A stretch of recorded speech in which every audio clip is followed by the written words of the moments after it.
بسم اللہ الرحمن الرحیم وبہ نستعین والصلاة والسلام علی رسولہ الامین وعلی آلہ وصحبہ اجمعین الی یوم الدین۔ قال اللہ تعالی فی القرآن المجید اعوذ باللہ من الشیطان الرجیم یا ایہا النبی انا ارسلناک شاہدا ومبشرا ونذیرا صدق اللہ العظیم۔ تمام تعریف اور توصیف اللہ رب العزت کے لیے جو سارے جہان کا رب ہے، پالنہار ہے، اور بعدہ ہزاروں درود و سلام نازل ہوں حضرت محمد مصطفیٰ صلی اللہ علیہ وسلم پر جو خاتم النبیین ہیں۔ قابل احترام حاضرین جمعہ، آج کی اس خطاب جمعہ میں میرا عنوان ہے دعوت دین اور احتساب عمل، محبت رسول کے دو اہم تقاضے۔ قابل احترام بھائیوں، حضرت محمد مصطفیٰ صلی اللہ علیہ وسلم کی ذات گرامی اور آپ کی شخصیت اہل ایمان کے لیے سرچشمہ ہدایت اور مرکز عشق و محبت ہے۔ مسلم معاشرے کا سارا نظام آپ صلی اللہ علیہ وسلم کی اسوہ اور طریقہ پر قائم ہے، اور ہمارے عمل کی ساری بنیاد آپ صلی اللہ علیہ وسلم کی تعلیمات پر استوار ہے۔ قابل احترام بھائیوں، آپ صلی اللہ علیہ وسلم کا لایا ہوا پیغام حق ہے، اور آپ صلی اللہ علیہ وسلم کی سنت اور شریعت میزان عمل ہے۔ اللہ تعالیٰ نے قیامت تک آپ صلی اللہ علیہ وسلم کو اسوہ مبارکہ، فائنل رول ماڈل اور آخری رسول بنا کر بھیجا ہے۔ اللہ کے رسول صلی اللہ علیہ وسلم کا یہی اسوہ ہم تمام مسلمانوں کے لیے سرچشمہ قوت اور طاقت ہے۔ میرے بھائیوں، آپ صلی اللہ علیہ وسلم سے محبت ایک مومن کا سرمایہ زندگی ہے۔ آپ صلی اللہ علیہ وسلم سے محبت کی اصل مٹھاس، حلاوت اور اس کا اصل لطف تو آپ صلی اللہ علیہ وسلم سے شعوری تعلق میں ہے، مگر جس شخص نے بھی ایک بار اشہد ان لا الہ الا اللہ و اشہد ان محمد رسول اللہ یہ کلمہ پڑھ لیا، گرچہ اس نے اس کلمہ کے مطالبات اور اس کے تقاضے، اس کلمہ کی واجبات اور شرائط پر بہت زیادہ غور و فکر نہ بھی کیا ہو، تب بھی زندگی بھر اپنے دل کی دھڑکنوں میں وہ اللہ کے رسول صلی اللہ علیہ وسلم کی محبت کو محسوس کرتا ہے۔ میرے بھائیوں، اللہ کے رسول کی محبت ایک مومن کی زندگی میں اس کی خون کی طرح گردش کرتی ہے۔ جس شخص نے بھی اپنے آپ کو آپ صلی اللہ علیہ وسلم سے وابستہ کر لیا، پھر وہ خواب و خیال میں بھی نہیں سوچ سکتا کہ اس کے رسول اور اس کے محسن کی شخصیت کو ذرا بھی نقصان پہنچے اور ذرا بھی کوئی تکلیف ہو۔ دنیا کی تمام چیزوں سے بڑھ کر اللہ کے رسول صلی اللہ علیہ وسلم سے محبت صرف ہمارے ایمان کی نشانی ہی نہیں، بلکہ ہمارے تکمیل ایمان کے لیے ضروری ہے، لازمی ہے۔ میرے بھائیوں، حضرت انس رضی اللہ تعالیٰ عنہ کی روایت آپ نے بارہا سنی ہوگی، لا یؤمن احدکم حتی اکون احب الیہ من والدہ وولدہ والناس اجمعین۔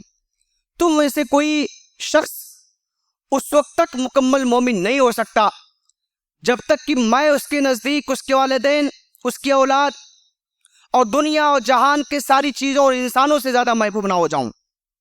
اسی طریقے سے حضرت عبداللہ ابن حشام رضی اللہ تعالیٰ عنہ کی روایت بھی ضرور آپ نے سنی ہوگی کہ وہ کہتے ہیں کہ ایک بار ہم اللہ کے رسول صلی اللہ علیہ وسلم کے ساتھ تھے۔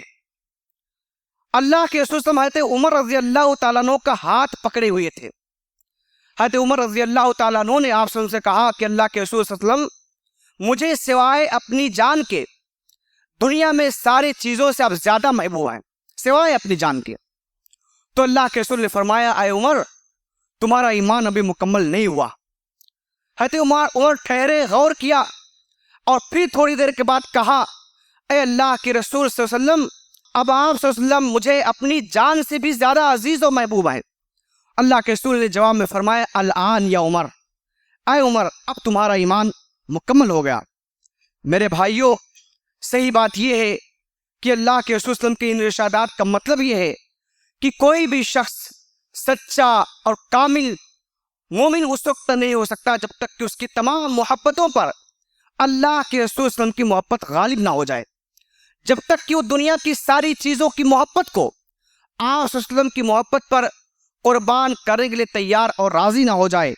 میرے بھائیوں، ان ارشادات کا مطلب یہ ہے کہ انسان کے والدین، اس کی اولاد، اس کا معاشرہ اور سماج کے لوگ کسی اور راستے کی طرف بلائیں مگر اللہ کے رسول صلی اللہ علیہ وسلم کسی اور راہ پر بلائیں تو دنیا اور جہان کے سارے لوگوں کے مطالبات مومن ٹھکرا دے اور اپنے محبوب پیغمبر کی دعوت پر لبیک کہے۔ میرے بھائیوں، اہل ایمان نے سیرت محمدی کی حفاظت الحمدللہ ہمیشہ ہر زمانے میں اپنی جان و دل سے زیادہ کی ہے۔ اس کے لیے ماضی میں بھی مومنین نے قربانیاں پیش کی ہے، آج بھی اس کے لیے تیار ہے، اور انشاءاللہ مستقبل میں بھی ہماری اور آپ کی یہی کیفیت اور یہی جذبات رہیں گے۔ میرے بھائیوں، دنیا نے بارہا محبت رسول صلی اللہ علیہ وسلم پر نشاور ہونے کا بارہا مشاہدہ اور تجربہ کیا ہے، اور دنیا اس سے واقف بھی ہے، مگر میرے بھائیوں، محبت کا تقاضا صرف زبانی اظہار اور اقرار نہیں ہے، بلکہ محبت کا تقاضا یہ ہے کہ اللہ کے رسول صلی اللہ علیہ وسلم نے جو کچھ کہا ہے ان تعلیمات پر عمل کیا جائے۔ جب ہم محبت رسول کہتے ہیں، اس کے تقاضے کی بات کرتے ہیں، تو اس کے تقاضے صرف اتنے ہی نہیں ہے کہ آپ صلی اللہ علیہ وسلم کی شان میں کچھ نعتیں کہہ لی جائیں، پڑھ لی جائیں، سن لی جائیں، آپ صلی اللہ علیہ وسلم کی شان میں کچھ کتابیں لکھ دی جائیں، کچھ مضامین لکھ دیے جائیں، کچھ مقالے تحریر کر دیے جائیں، یا آپ صلی اللہ علیہ وسلم کی شان میں کچھ جلسے کر لیے جائیں، کچھ سیمینار کر لیے جائیں، کچھ پروگرام کر لیے جائیں۔ محبت رسول کا تقاضا صرف اتنا بھی نہیں ہے کہ ایک دوسرے سے بڑھ کر کچھ نعرے لگا لیے جائیں اور ایک دوسرے سے بڑھ کر کچھ سلوگن تیار کر لیے جائیں۔ محبت رسول کا تقاضا صرف اتنا بھی نہیں ہے کہ آئی لو یو محمد کے بینر آویزہ کر دیے جائیں یا واٹس ایپ، انسٹاگرام اور ٹیلی گرام کی D P I love you Muhammad کر لی جائے۔ صرف اتنا تقاضا نہیں ہے میرے بھائیوں، اللہ کے رسول صلی اللہ علیہ وسلم کے محبت کا اصل تقاضا ہے اطاعت، کہ آپ کی اطاعت کی جائے۔ اللہ نے قرآن مجید میں فرمایا اطیعوا اللہ واطیعوا الرسول واولی الامر منکم، اللہ کی اطاعت کرو، رسول کی اطاعت کرو، اور تم میں صاحب امر ہے ان کی اطاعت کرو۔ میرے بھائیوں، یہ اطاعت بھی صرف عبادات تک محدود نہیں ہے، یا وسلم کی اطاعت بھی زندگی کے چند معاملات میں جزوی احکام اخذ کر لینے تک محدود نہیں ہے، بلکہ میرے بھائیوں، آپ وسلم کی محبت کا تقاضا یہ ہے کہ ایک مومن کی زندگی ساری کی ساری اللہ کے رسول کے اطاعت کے دائرے میں آ جائے۔ میرے بھائیوں، گھر، خاندان، معاشرہ، تجارت، سیاست، شادی بیاہ، رنج و غم، زندگی کا کوئی گوشہ، کوئی معاملہ، زندگی کا کوئی بھی حصہ ہو، وہ سب اللہ کے رسول صلی اللہ علیہ وسلم کی تعلیمات کے رنگ میں رنگ جائے۔ میں پورے شرح صدر اور پورے یقین کے ساتھ اس بات کو کہتا ہوں کہ ہماری زندگی کا جتنا حصہ اور ہماری زندگی کا جو گوشہ بھی اطاعت محمدی کے دائرے سے باہر ہے، وہ یقیناً کفر، طاغوت اور شیطان کے اطاعت میں گزر رہا ہے۔ کفر، طاغوت اور شیطان کے اطاعت میں گزر رہا ہے، اس پر مجھے پورا شرح صدر ہے۔